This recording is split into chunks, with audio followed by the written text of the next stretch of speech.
even if Australian media wouldn't recognize me as a journalist, still I was a journalist. So I think I'm not quite happy with that.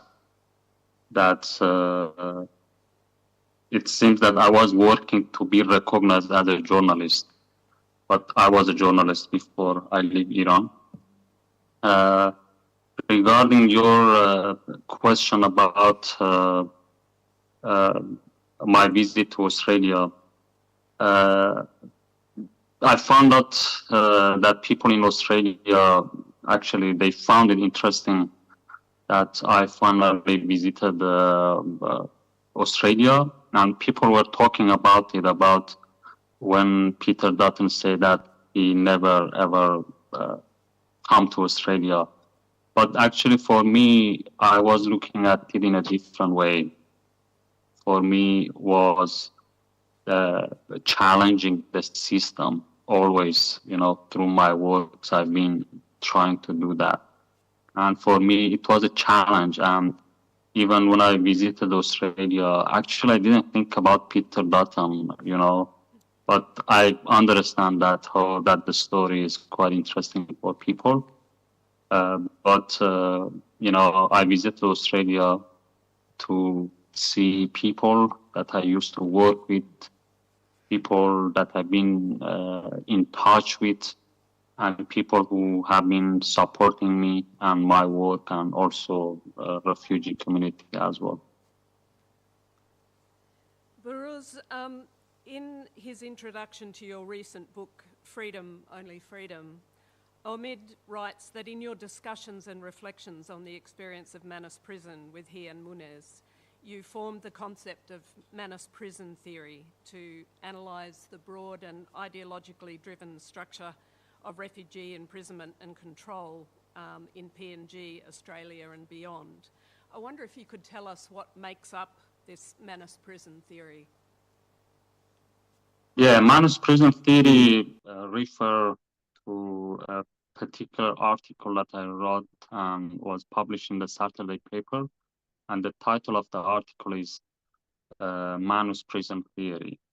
In my perspective, Manus Prison theory is about a knowledge, a resistance knowledge that created by refugees, a body of works that been created by refugees and a part of civil society in Australia and overseas who've been working with refugees.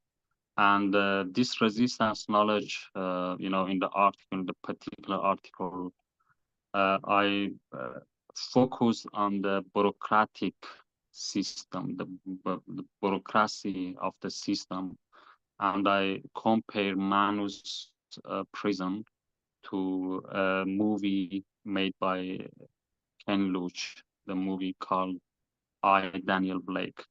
And in this article, actually, I try to say that we should understand Manus beyond Manus Island, because in the society that we call it free society, there are many Manus twins. There are many systems in the free society that are very similar to the system, the original system that exists in Manus. And that is a system of control, a system that people always feel that they are under watch. People in the society who are in competition, people in the society that they lose their dignity because of the system. They lose their freedom because of their dignity. So the article is there.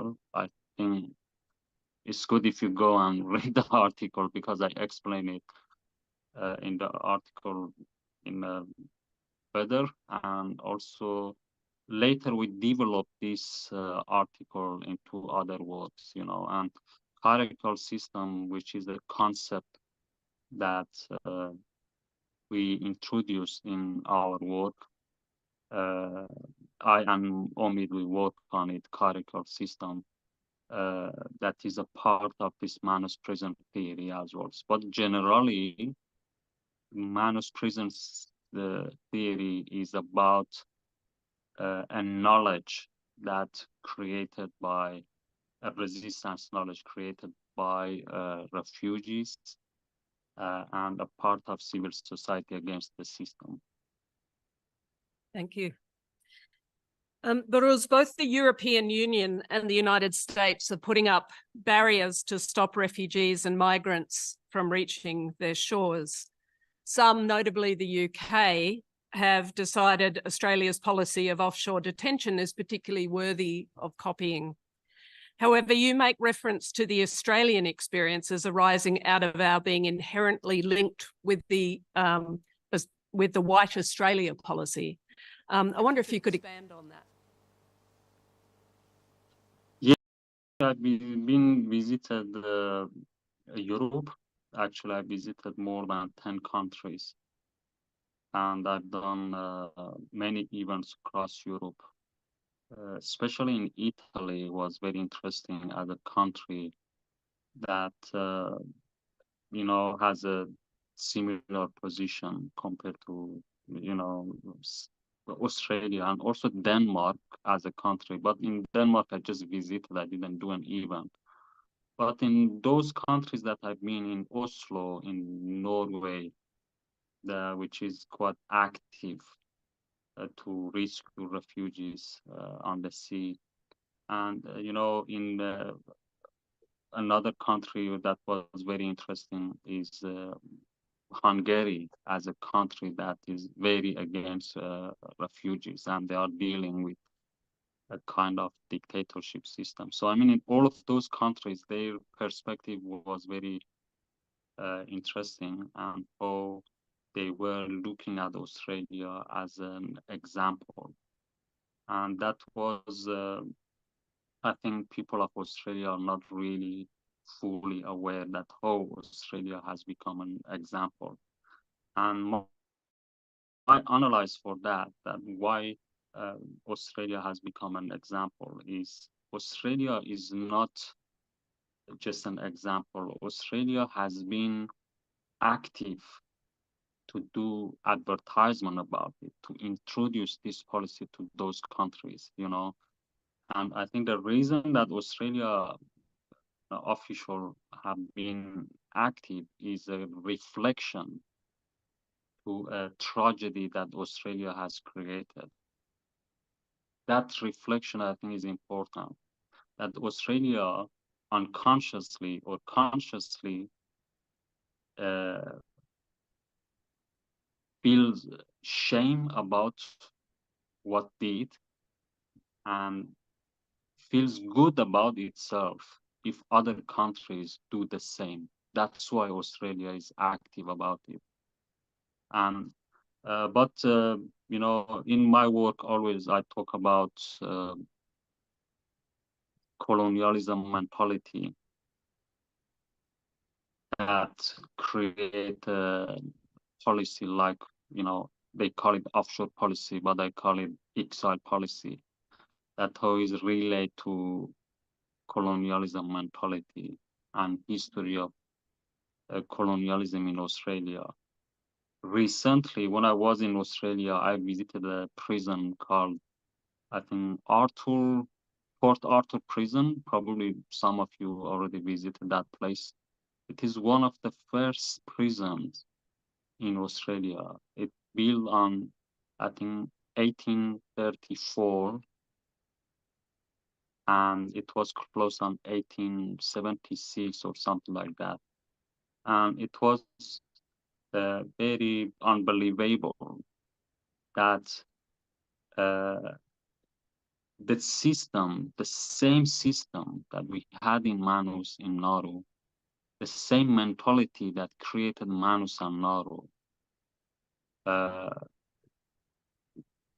created that prison as well. The way the system, the prison was designed, because it was like a museum now. And that was very interesting, that how Australia didn't get a lesson from the past, you know, and how Manus and Nauru has roots in history of colonialism in Australia. And later, after that prism, so we know that we have, you know, a long-term policy called white policy. And all the time, there is a pattern in history of Australia, a pattern of violence that always repeat itself, and each time target a group of people. But of course, all the time, Aboriginal people have been, you know, impacted by that. And now we were probably one of the last group of people who were targeted by this mentality. So I mean, uh, history of Manus, the roots of Manus and Nauru exist in Australia, in different part of Australia, and that prison, Port Arthur prison, was one of them, you know. So I think that is very important, you know, as a Australian, you should look at the past and see, because violence in Australia is normalized, you know, keeping children in prison is normalized. Keeping people in indefinite detention for a decade is normalized. That's what I didn't see in Europe. In Europe, they are just following Australia, but of course, in Europe, they don't keep people in indefinite detention for a decade. But there is not guarantee. They are following Australia. I think soon they will uh, do the same. Okay. Behrouz, you mentioned earlier the term kyriarchy, or a kyriarchal system, is used to describe structures of violence imposed by the detention centre or the detention system. The indefinite nature of the imprisonment turning time into a form of torture, the absence of any real judicial or review process, the culture and practice of punishment designed to deter, and the secrecy of what goes on within the border industrial complex. I wonder if you can describe how this form of violence played out on Manus. Yeah, you know, hierarchical system, the concept that I introduced in Farsi was system hakam. I wrote it in Farsi. And later Omid came to me and said that he cannot find a word in English to translate it.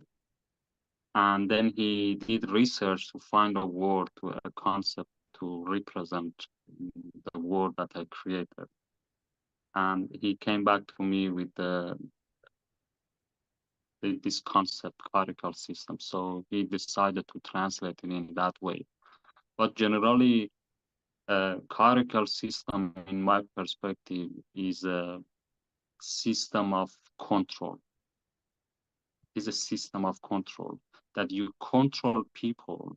So we are talking about Manus. In that prison, they are controlling people all the time, even when people are sleeping, even in their nightmares. The system should chase them, chase the detainees, and they always should feel that they are under watch.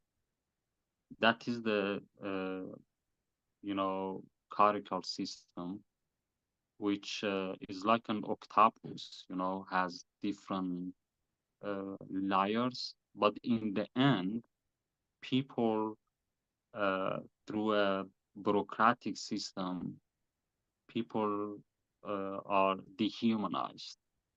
That is the end of the process, that the refugees in that place, in that prison, should dehumanize, and they lose their dignity.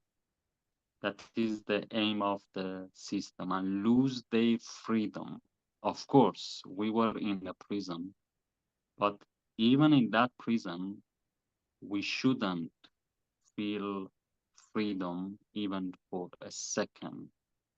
So that is what, in my work, I try to show a way, and also through my resistance, show a way, or that how we can resist in front of that system.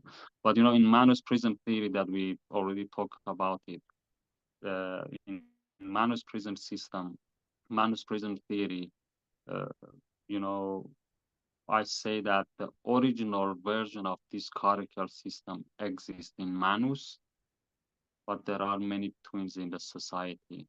So I try to show a way how to resist in front of that.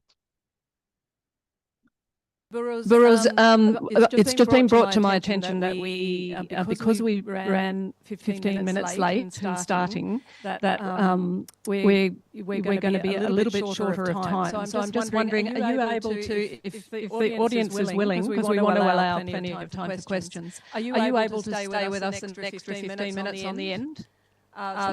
Yeah. That's great. Okay. I hope other people are happy with that. I don't see you. That is the problem. Oh no. Okay. I see you. I don't see the audience, but it's okay. Okay. I'm sorry. Maybe we can turn we'll turn the camera on the audience when they're asking questions. So many of us here today have been active in the refugee rights campaigns for the last 10 or 20 years. And I know in Perth, every year we organise a commemoration on February 17 of the commemoration to commemorate the murder on Manus of your friend Reza Barati. While we recognise Reza is but one of many who have lost their lives as a result of Australia's border policy, he has become a symbol of many of the things you reflect on in your works. The violence, the deliberate divide and rule tactics, the lies, the secrecy, the impunity of those involved in enforcing the system. Can you tell us a bit about Reza and what happened on Manus on the night of 17 February 2014? Yeah, I met Reza in Christmas Island. I think it was on August 2013. I arrived in Christmas Island on 23 July. Then after 2 weeks, they they kept us in a temporary place. Then in a quarantine, and after 2 weeks they sent us to the main prison camp in Christmas Island. And I met Reza there. Of course, he was very young, very, very young man. And he was a very muscly, strong man. I mean, physically, he was very strong. And in Manus Island, later we found out that actually he was the most strongest man among all of those detainees.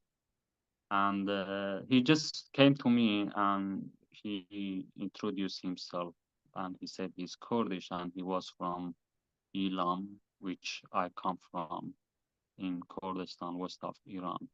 So we came from the same place, and that was the main reason that he introduced him to me. And we just met each other. We spent some time in Christmas Island together. Then they banished him to Manus Island. And so he was among the first people who were banished to Manus Island. And I think after a week or 2 weeks, they sent me as well. And when I arrived in Manus Island, we met each other again. So we just were a part of a same community, Kurdish community. So we were together in Foxtrot prison camp, and they built Mike. Mike was another cage on that time. And after I think it was after 4 months, they sent people from Foxtrot to Mike, and Reza was one of them. and he said he is going to go to Mike because he thought that Mike is a better place. And he went there, and I didn't see him again. I didn't see him again until on 17 February 2014 that we hear that he was killed not only by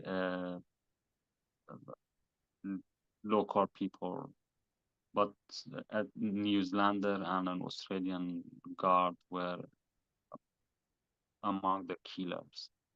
But the problem was after 17 February, they sent those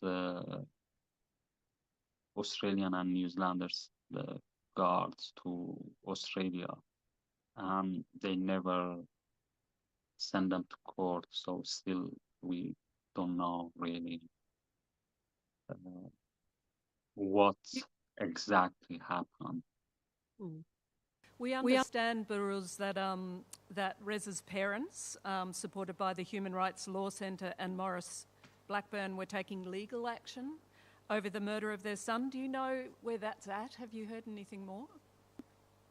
No, but what I know is that his family were trying to have access to court.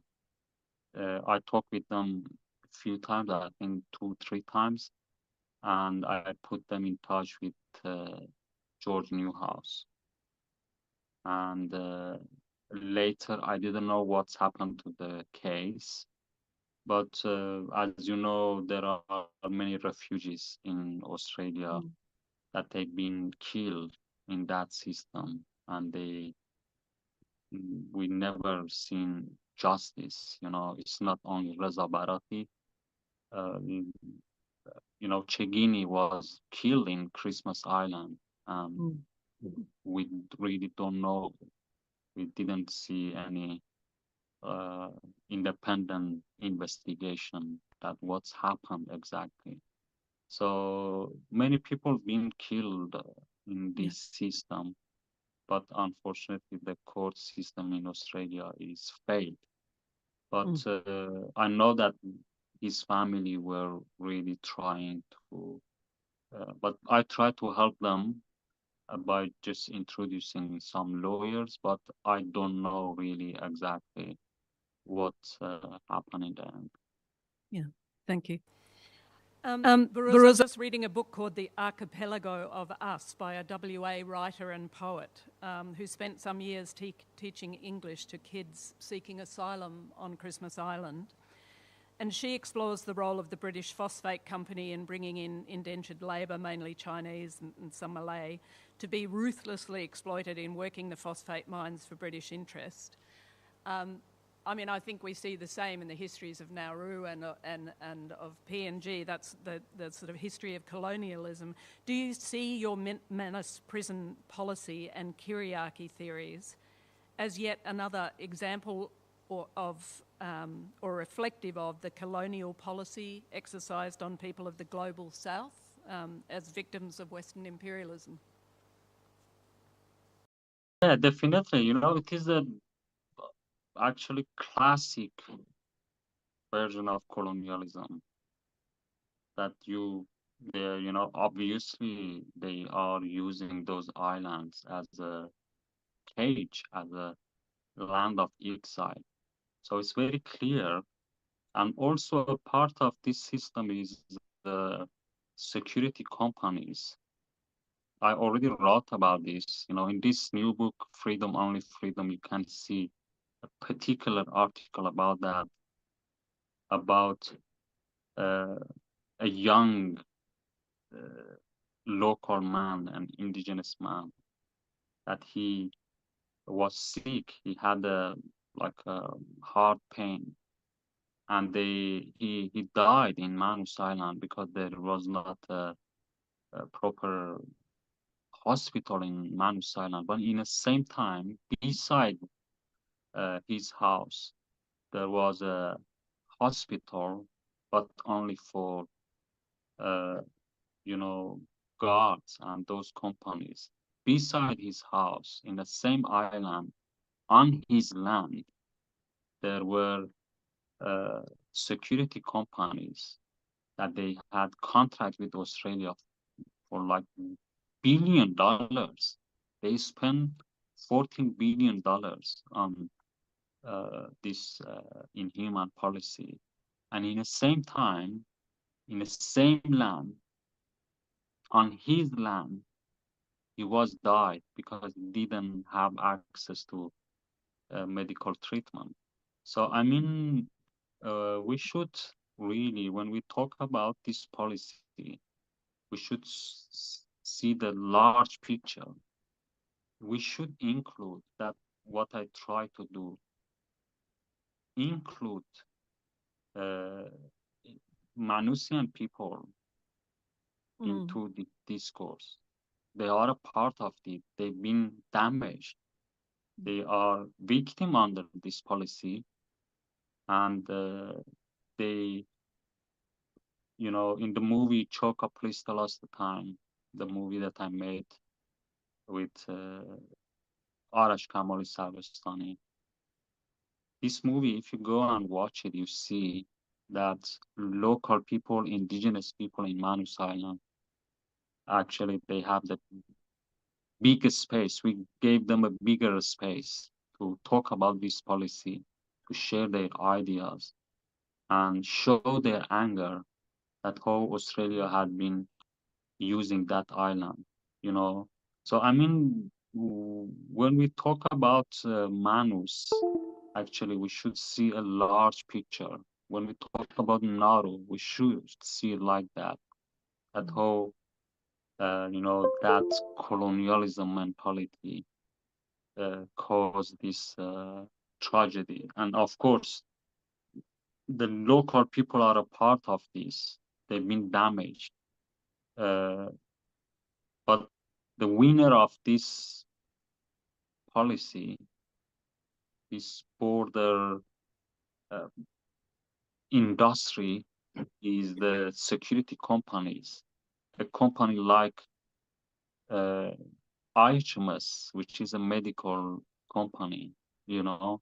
So, I mean, they are the winner of this. And of course, the refugees and local people are victim under this policy.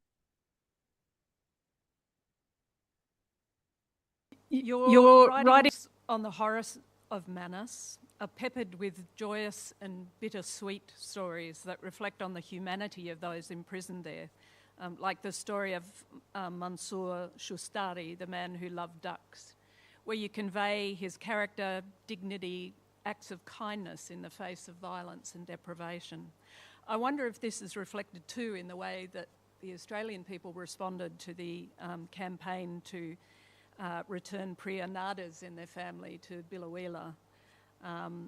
We saw some of the biggest refugee rights campaigns or mobilisations that we've seen in some time in response to that issue. And I wonder if it's because these individuals had a human face. They were a family, they were members of a community, workers, they were contributors to their town. How important do you think this humanising element is in what is otherwise a grinding political campaign about appalling policy? Actually, it's quite paradoxical. Of course, it's important to share stories. It's very important that people of Australia hear the stories about refugees and feel them and understand them, because refugees already are dehumanized. That is very important.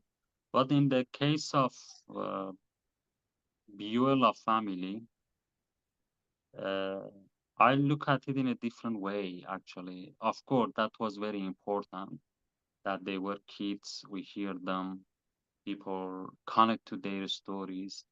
But I think I understand it through white savior culture, that Australian people,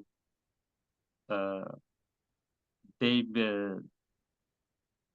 it's like a pattern in history of detention or prisons in Australia, that each 2 years, each year, each 3 year, a refugee become like a celebrity. The case, some particular cases become known in the media, and people engage with those cases. And then in the end, and then the government start to play with those people, in this case Beulah family.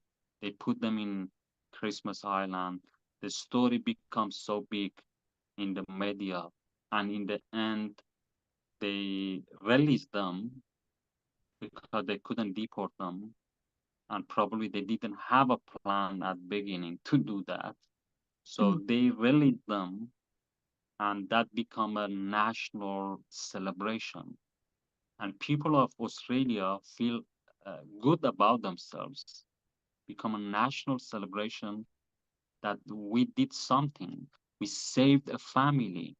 Yes, of course, you saved a family, but in the same time, it was many refugees who were in prison for a decade, for 8 years, for 7 years. Many families still are separated. Many children suffer in the prison camp, but people just care about that case. Of course, that is important. That is, of course, is very important, but we should look at it as a large uh, picture, that people feel good about themselves because they think that they saved a family. Of course, you did, but that national celebration, I think we should understand it through white savior culture, that people feel that they did something, but actually, uh, and it's quite interesting that the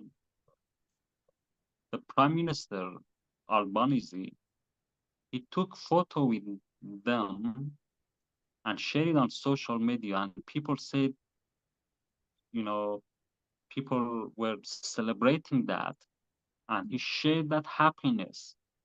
But the same guy, I mean, the Prime Minister, he's been a part of this system for many years. His party established this policy, and they've been supporting this alongside Liberal Party for many years. And he became a hero in the end. That he saved that family. That is wrong. That is a wrong perspective. The main question is that why keeping children in prison camp is normalized in Australia. That violence shouldn't be normalized. So I think the public should ask this question, because many people have been damaged under this policy. Yeah. We have an detention industry in Australia. So I think we should understand in that way. I analyze it in that way. Thank you, Behrouz. I think that's that actually leads in really well to the next question I have, which is that issue of the systemic problem remaining. We've seen the closure of Manus and the promise of the Australian government that the last asylum seekers on Nauru will be leaving shortly, albeit that the Nauru Detention Centre has been shored up and will be maintained at a cost of at least $350 million a year as a contingency, meaning a threat or a deterrent, to send people in the event of future boat arrivals. My fear is that when the last people are moved off Nauru and this government continues to drip feed permanent pathways to refugees still living in limbo in the community, that our community will think it's all over, that they can relax, that they can end their campaigns. But to my mind, the penultimate atrocity is the practice of turnbacks. And that is, as you've said in relation to the other policy, that's a bipartisan policy that holds firm. It's a complete repudiation of the 1951 Refugee Convention, and the reason that refugees will no longer die in our detention camps is because they're being pushed over the horizon to die somewhere else, out of our consciousness. Australia is not alone in this practice, as the recent tragic drowning of over 500 people in the Mediterranean demonstrates. The countries of the global north are simply insisting they won't accept refugees, making their first claim for asylum on their territories. Instead, they want to push refugees onto poorer countries. I'm interested in your thoughts on this and how the refugee rights movement should respond to this, because my concern is that there is almost a tacit acceptance, even in sections of the refugee rights movement, of the turnbacks policy. Yeah, I think even if the last refugee released from Nauru, still 70 people are in Port Moresby. Yeah. They've been waiting for more than a decade. Yeah. And even if those refugees released from that place, that is not a change, because those people already damaged. Australia already created a tragedy. That is, I think, is important, that we should never forget about that. There is nothing here to celebrate.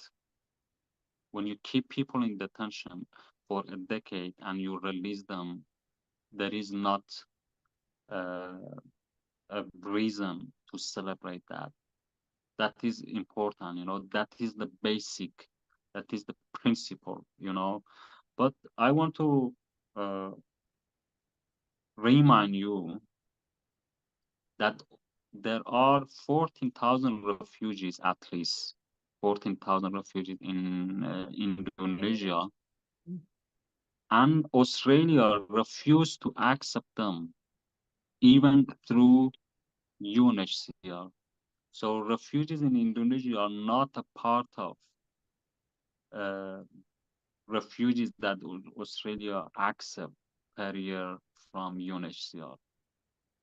So again, it's very different compared to Europe.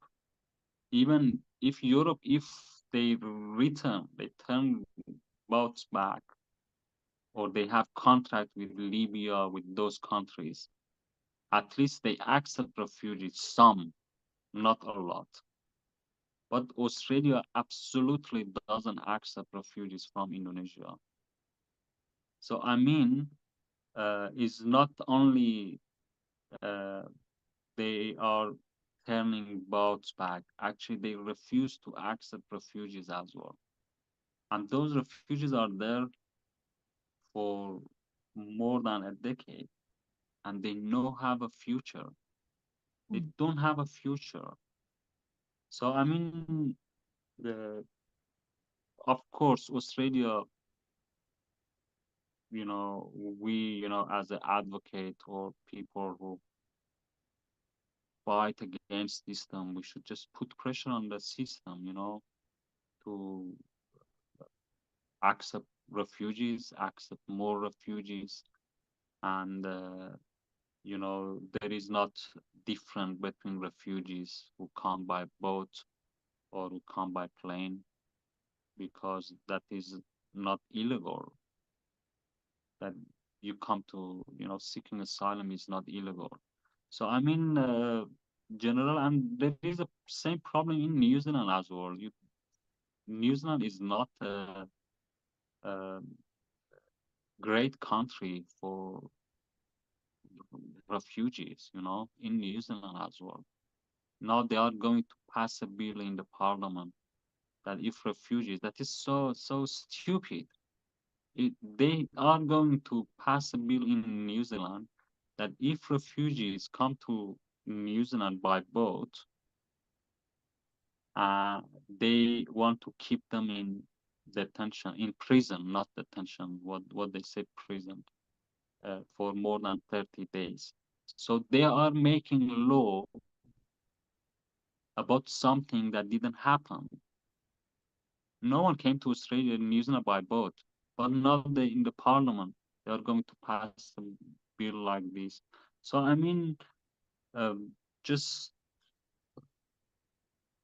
just putting pressure on the government, and I think the media in Australia, we should criticize the media in Australia as well.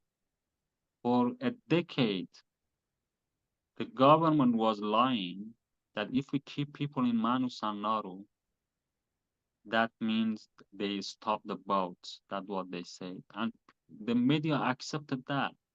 And we haven't seen a report or a story in the Australian media that they go and talk with refugees who are stuck in Indonesia and tell them that how they think about this, how they think about Manus and Nauru. I believe they didn't think about refugees in Manus and Nauru, and that was a lie, a big lie.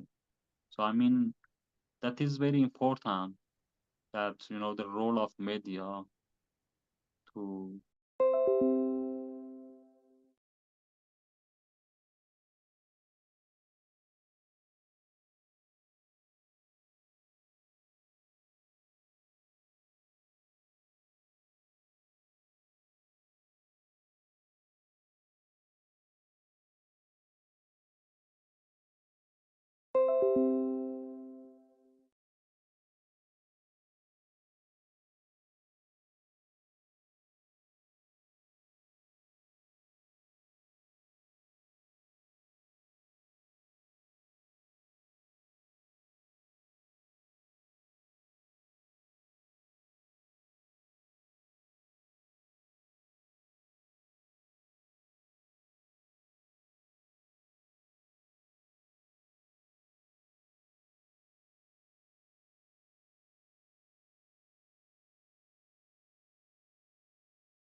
Can you hear us, Behrouz? yeah. Oh, cool. Sorry about that. I don't know what that was about. Yeah. So, are you good to go with that final question? Yeah. Great, thank you. So that was the question. That was the question about the situation, the current struggle of the women life freedom, the relationship between the struggle for Kurdish rights and the broader struggle against the regime in Iran. Yeah. So what is the question? The current situation? If just what do you think the relationship between the struggle for Kurdish rights and the broader struggle against the regime? And yes, if you want to give us any comments on your thoughts or current updates, then that would be very welcome. I know there are people wanting to ask questions about that. Yeah, woman life freedom actually is a Kurdish slogan, Jen Jian Azadi in Kurdish, and has a long history in Kurdistan. So that comes from history of resistance in Kurdistan. And of course, Kurdish women have been fighting with this, and this manifesto against the brutal system in Turkey and Iran and Syria for many decades. So, I mean, that's, we can say, it's like a result of a long resistance in Kurdistan that, you know, recently last year, when Jina Amini was killed, that people know her as Mahsa Amini, but actually her name is Jina, which is a Kurdish name, and they changed the name to Mahsa. So Jina Amini was killed. She was Kurdish, and she was killed in Tehran, the capital city. So the movement, the uprising, had started from Saqqez, which is a Kurdish city. So I mean, everything actually came from Kurdistan, and later, you know, other part of the country, especially the other ethnic minorities like Baluchi people and other people, they have been fighting against the system. So that is very important, actually, when that we know the history of this slogan, the history of this manifesto. Because if we don't know the history, if we don't recognize the history of this manifesto and we ignore it, actually we ignore that resistance that created this. So unfortunately, later a part of uh, uh, like Iranian opposition, they are right wing. They added something to this slogan. They added men. They said men. So the main one is woman life freedom. And they say woman life freedom, men, country, or something like that. You know, they added exactly three words to this slogan. And they, unfortunately, they try to take control of this. And that is the colonialism mentality everywhere, the same mechanism. So, but unfortunately, in the Western media, they used to give platform to this kind of people who uh, doesn't, who are not agree with woman life freedom. But in the West, they are aware of it. They aware that people laugh at them. They don't say it, but in Iran they say it. They say man. So I mean, these people are part of opposition. In Iranian context, they added men, but when they talk with the media, with Western media, they don't mention men. They just say woman life freedom.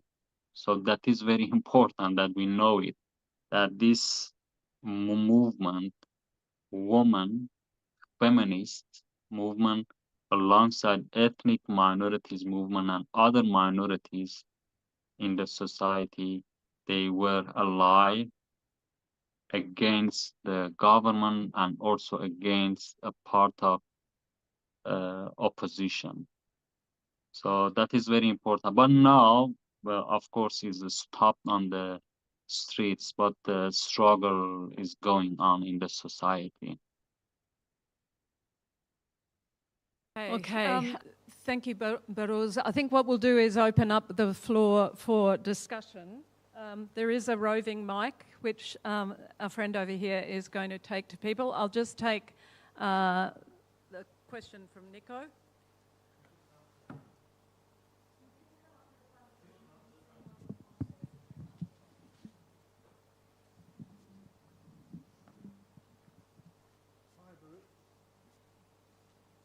Maybe here.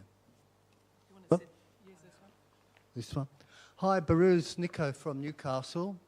I'm dying to know, with the resistance knowledge, you know when they'd closed the prison and you were all like digging water and so on, and you had like a lot of solidarity. Was there a lot of discussion amongst all of you regarding the resistance knowledge, that idea? And could that idea be applied to the 14,000 in Indonesia? Nice to see you. Thank you very much. Actually, it was not, doesn't need that people know this, through a theory, that people be aware of it, So people were not really talk about it in a way that I do. I mean, that they feel that it is like a resistance knowledge or try to analyze it. But what is important is that refugees were together on that time. They were united and they were fully aware of their power. So we were fully aware of our power. We were fully aware of a kind of freedom that we created for ourselves. We were fully aware that we own that prison and we challenge that system through our resistance. So that is, I think, is important. That doesn't need that really people theoretically understand or analyze this kind of resistance. What is important is the resistance itself, and we in Kurdistan we say resistance is life. Is that we were resisting, and people felt good about themselves in a very simple, analyze. We just felt good about ourselves because we were together and we challenged that system. So, but in Indonesia, it's very different because they are quite a broken community society because the situation is difficult. They are in different parts. They are in a different situation. They are not in all of them together. But I know that there are many people in Indonesia that they are writing, that they are resisting. But it's very difficult as a refugee to fight because people don't recognize your fight, even when you fight. Yeah, so it's very different, I think, in Indonesia.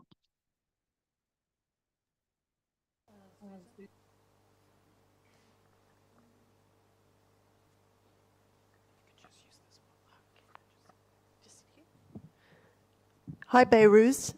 My name's Susan. Thank you so much for being with us. And I appreciate your comment at the beginning about the fact that you have always been a journalist, or you were a journalist before you were locked up in prison. And I was wondering if you could talk a little bit about the work that you were doing in Iran at the time that actually forced you to have to flee. I guess just to provide us with a bit more context and understanding of the situation in Iran today, and in particular the situation for Kurds in Iran, but also the importance of telling the truth. Thanks. Yeah, thank you. In Iran, actually, my struggle was against assimilation. Because in that part of Kurdistan, especially that part that I come from, I think our people are losing the language, Kurdish language and Kurdish culture, Kurdish identity. And so my work in Iran was just fighting against that. But we should imagine that was a dictatorship system. And I was active in my own way, sometimes just talk with just particular people, young people, and try to teach people how to write, how to read, make people aware that how is important that they keep the culture alive. you know, keep the language alive. So that was my work. And sometimes that happened through dancing, you know, just organizing a group of dancers. That was important. Sometimes that was through just gathering in a place and organize that some young people get together and talk about you know, Kurdistan, talk about our identity. So I was doing different works, but that was my activism.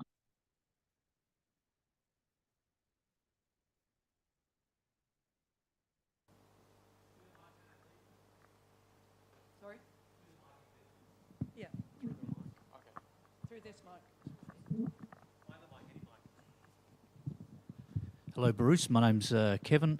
I'm a former ALP member. I was a member of the ALP for 20 years and worked on Christmas Island as a telecommunications cabler over 2009, 2010. So I got to see the detention centre firsthand, and I also was involved in many discussions with the ALP over the refugee situation. So the way it was a wedge issue, it was designed to wedge the electorate and designed to wedge the Australian Labor Party, and it was very effective. John Howard caused a lot of concern, tapped back into, as you mentioned before, the Australia-wide policy to cause division. And when I was working on Christmas Island, I watched the ALP process a lot of people very quickly, getting them through. The detention centre was designed to hold 1,200 people. There were 5,000 inmates at that time, and my job was to run extra telephone cables to each compound. They had to have 8 telephones each. While I was with the ALP door knocking, the constant issue when you knocked on people's doors was the racism, tapping back into racism and asylum seekers. And the ALP eventually caved and neutralised the situation, which put you in a really bad position. What I'm wondering is, at the end of the day, you can say that there's this political party or that political party, but there's an electorate who decides these things. If you hold a policy that's going to get you voted out of office, you can do nothing. And so the ALP caved, but maintained, but got back into power. How do we go about educating an electorate, and what responsibilities do political parties have to educate an electorate so that these things don't happen? Like, how is it possible to change a fairly narrow-minded electorate and the political parties that control them to a broader understanding of proper human issues? You know, it's very easy for politicians to, you know, manipulate people, manipulate public by hiding themselves behind national security. So they don't want to lose that. So, I mean, instead of talking to politicians, we should talk to people, you know, because they should be able to resist or understand the situation. It's very easy for politicians to do that, you know. So that's why I think, and they are not responsible to educate people. We should educate people. And just making people aware of the situation is not enough.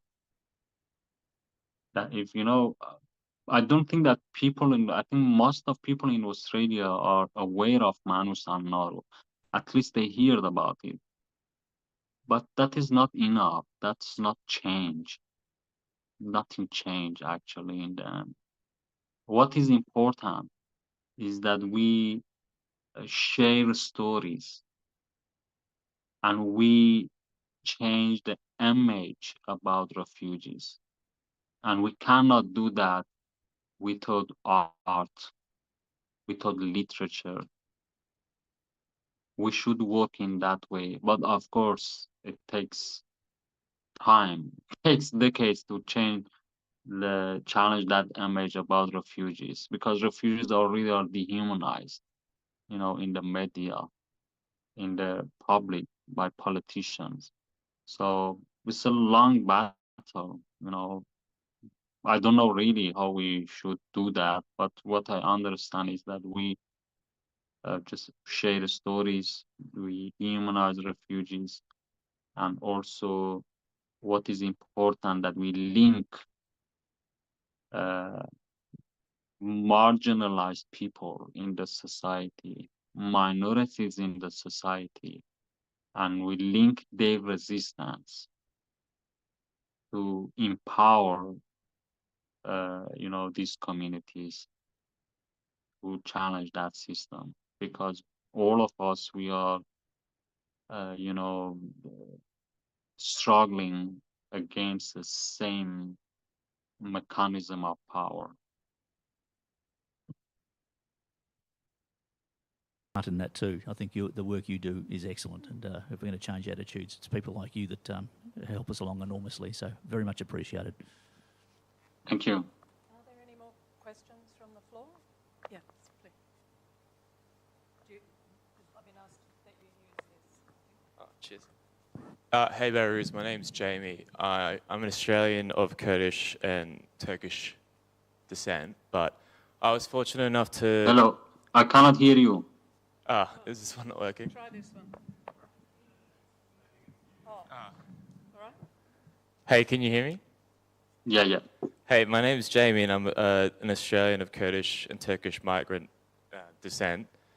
I was fortunate enough to go overseas and visit Kurdistan last year, and this talk of refugees really just actually got me thinking.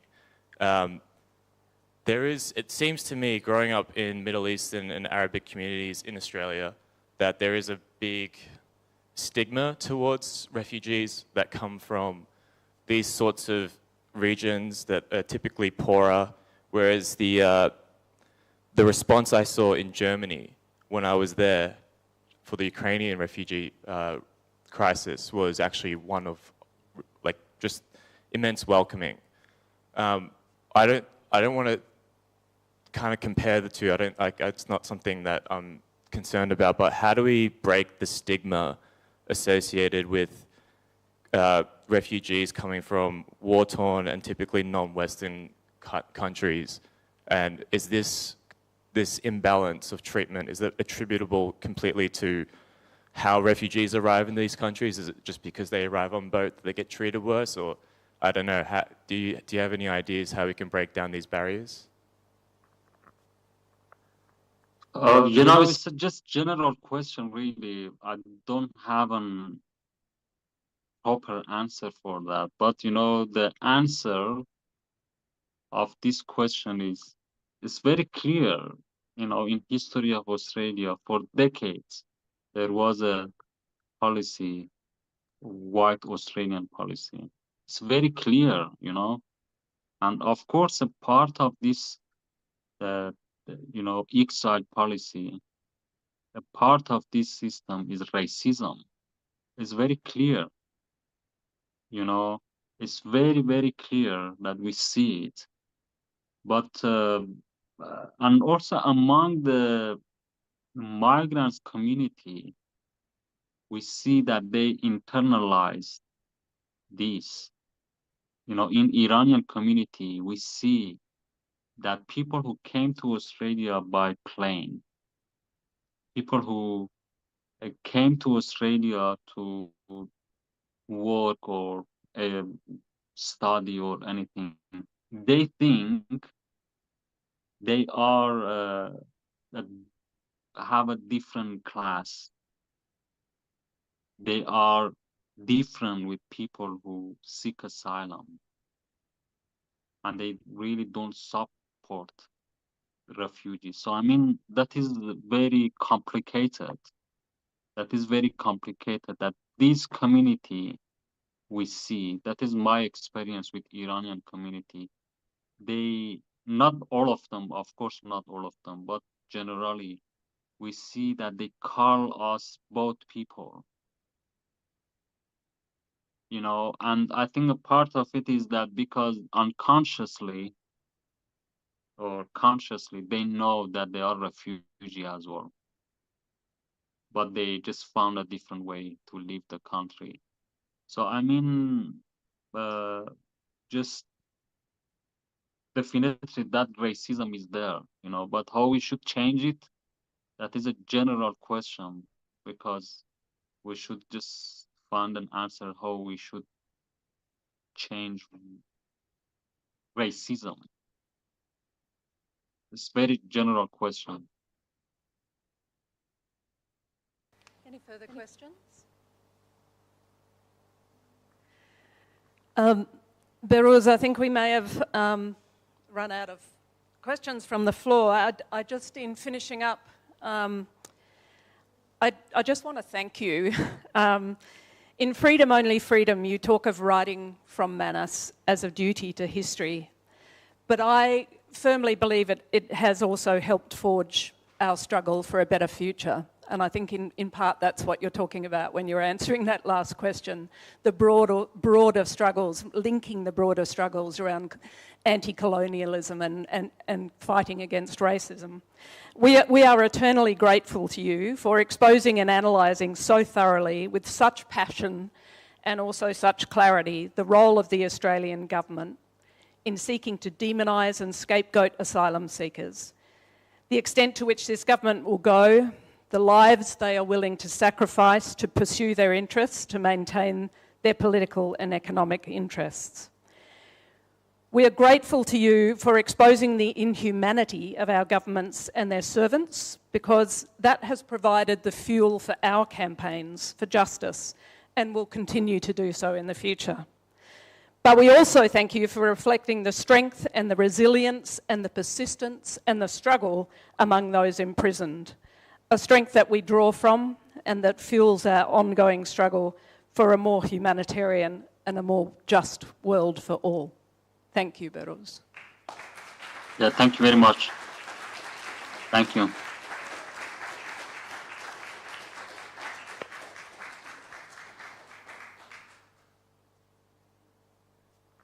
I think that concludes our session.